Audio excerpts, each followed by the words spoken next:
What is up, you guys? It is your boy Lucius from Toad Trap Tribe here, back with another installment of that Naruto Isekai Ultimate Survival Guide. As of the time of this recording, we have reached 500 subscribos, so give yourself a pat on the back for that. We have a video coming up to let you guys know what's on the horizon for the channel as we get closer to wrapping up our Shippuden Isekai series. We know how much you guys have shown your support over the year plus, so I owe you all a huge thank you as we push towards 1,000 subscribers. In this episode, things are going to be kept kind of concise and neat. We're going to do some housekeeping because it's about to get real in the ninja world. That's because the next couple of Akatsuki members to kick the bucket are courtesy of one Sasuke Uchiha, and you won't have much of a feature in these fights at all. However, it is worth mentioning that during the Sasuke and Itachi battle, a search party is dispatched featuring Team 7 and yourself. This search party will end up encountering Obito, Madara, and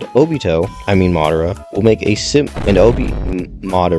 make a similar assessment to what Orochimaru did way back in the early days of the series. That assessment being that you, dear viewer, are not originally from this world. Yep, you're different, you're weird, but you better believe you are on the Akatsuki's radar now. If we refer to our Akatsuki unalive counter here, we can see that you were present for a lot of these rogue ninjas' untimely ends. There's still some pretty big threats to encounter, such as Pain, but that fight is coming, bros, so get hyped for it. In summation, Uchiha Man bad, and he's got Sasuke, who will shortly awaken his Mangekyo Sharingan and set his sights on the Hidden Leaf Village. But let's transition now to the big bummer of this episode, which in the original timeline would have overlapped with Jiraiya the Gallant. And unfortunately, that guy's dead now.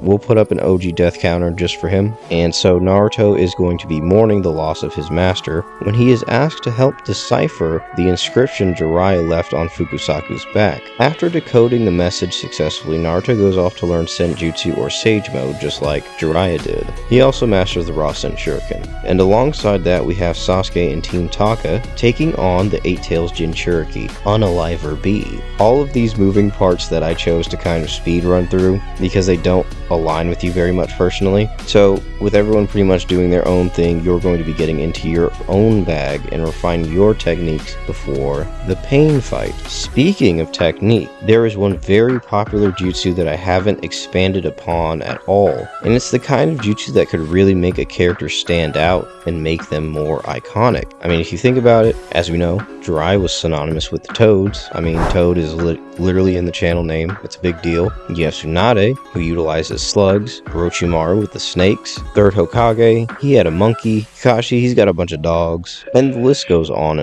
And you come to this conclusion after you spend a certain amount of time with Team 7, realizing that each member can utilize the summoning jutsu technique. I mean, even Sai, I don't know if he can officially use the summoning jutsu. I don't see why he wouldn't be able to. We see him utilize his art skill, so he's making creepy critters all the time, which probably makes the need for summoning jutsu a bit redundant on his part, but you get where I'm going with this. The trick is going to be for yourself. The trick is entering a contract with a fitting beast, and what could be more fitting than something capable of matching up with your hellish jutsu arsenal? Like, say, I don't know, a giant salamander from the underworld? I introduce you all to Rio. Rio here will be able to assist you in the coming battles ahead with some of the paths of pain because you will be fighting more than one. That's right, that is correct. You will be fighting at least 2, maybe more, maybe at the same time. I don't know, but we'll have to look at that in the next episode because that's when shit is really gonna hit the fan, and you can expect next episode to be non-stop action. It's gonna be the complete opposite of this episode, so I know a good number of you enjoy the longer form content, but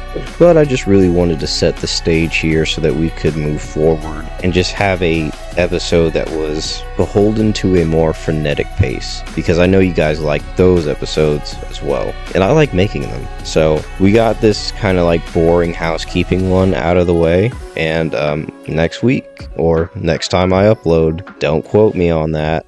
That's all I have for you guys today. Thank you so much for watching, and I'll see you on the next one.